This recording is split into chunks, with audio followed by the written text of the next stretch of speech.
NXT promised to continue rebuilding the foundation of its brand with the May the 5th show. Zara was set to appear for the first time since defeating Sarah, while Kylie Armstrong met Jada Parker and Jasper Troy looked to make an example out of Jackson Drake. AAA Mixed Tag Team Champions Lola Vice and Mr. Iguana collided with the Cullens, Izzy Dame and Nico Vance. We started things off with Jada Parker versus Kylie Armstrong. These two collided with similar impact early in this contest, showing off their hard-hitting offence and trash-talking attitude. Miss Parker continues to build momentum, rallied by the crowd, until Armstrong raked her eyes and caught her with the Kelly connection to win. This was a good match. They relied more on the flash and athleticism of the competitors than any building story. In particular, Kelly's an explosive performer that hasn't quite mastered the art of selling her character in the action, working on a bit too safe. Working at this next level in NXT should help her figure out what she already has, all the physical tools, because of how dominant she works in the match. Miss Parker feels lost on the stage of NXT, but this could be a catalyst to push her out of the car with more character growth. Hopefully the plan,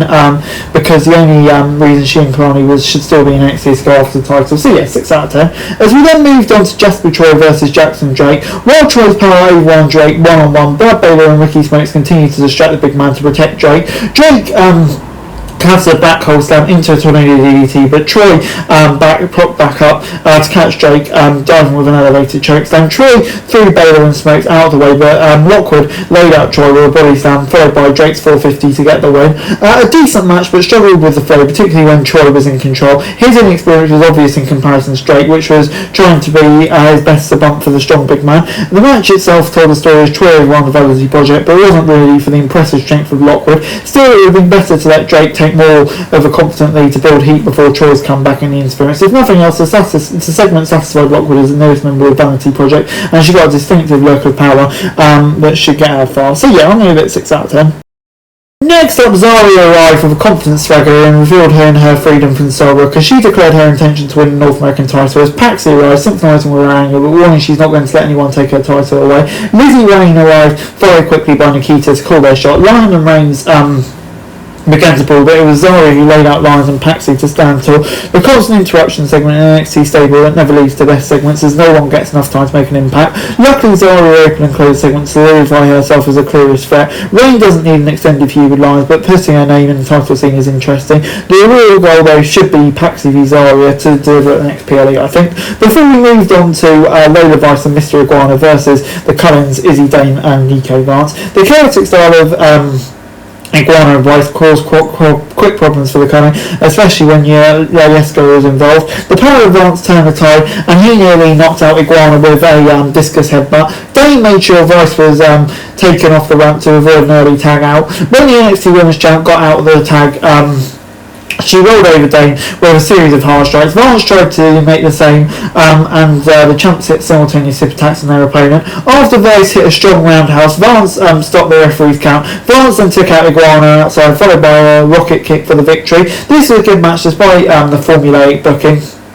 Despite competing against AAA World Mixed Tag Team Champions, Dame and Vance often held dominant positions in this match. Their win was not about the AAA titles, but getting Dame a single shot at Vice, so she was able to pin the Women's Champ relatively clean. There's no reason why NXT needs to weaken the AAA Champion's position to further NXT storyline. This should have been a chance for Vice to get some revenge while Iguana pinned Vance.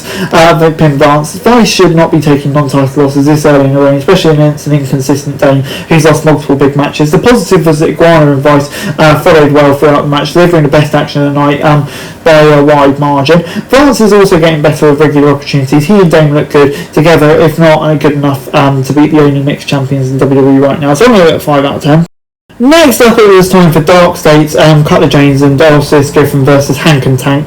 Griffin and James tried their best to keep pace, but Lennox and Sugar and the tail distraction allowed Hank and Tank to stay in the action. Hank got the hot tag and nearly took the win with a double team shoulder tackle on James, but Griffin broke it up. Griffin turned the tide and nearly defeated Tank after a Vega bomb, but Hank broke it up. Cutler and Griffin caught Tank outside and threw him into the Hank followed by an assisted spin-out powerbomb for the dub.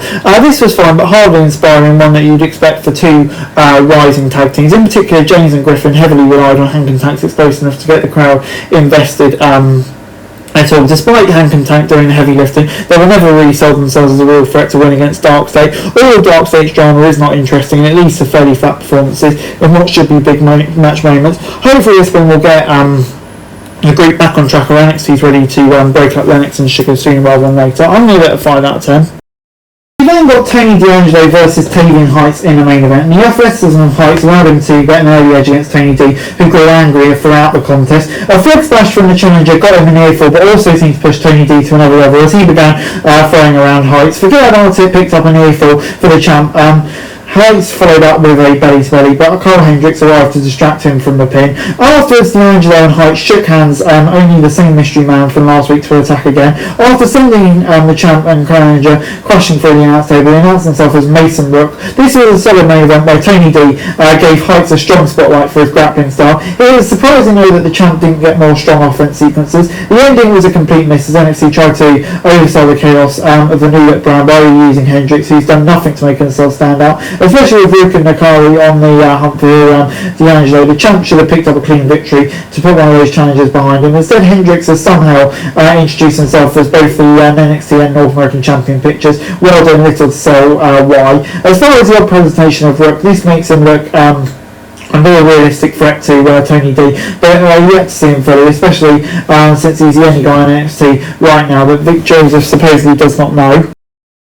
For the second week, NXT has presented a new focus, Chaos. The brand's bombarding fans with new faces and rush stories to sell the show as must-see TV, but it's still less exciting and more unfocused. The presentation of certain stars like Nakara and Lizzie Wayne remains strong. Mason Rook stood out well, but he's suffering so far from being just one of the many attackers attacking Tony D. Tristan Angels and Keanu Carver made the most pre-tape promo time, and Charlotte Horan and the Vanity Project feel like foundational stars on the New York roster. The match is mostly forgettable with some rough booking, particularly in the women's division where established stars should be highlighted. Next week would be a good time to let D'Angelo, Vice, Paxi Ball and stay in the back and watch a new crop of talent really sell themselves. I'm going to give it a 5 out of 10. That's it for this video. Thanks very much for watching. Remember to like, share, subscribe, follow us on our socials, link in the description below for daily wrestling news, meme and content. Subscribe to our other channels on screen right now, that'd be greatly appreciated. Thanks very much for watching. Peace out.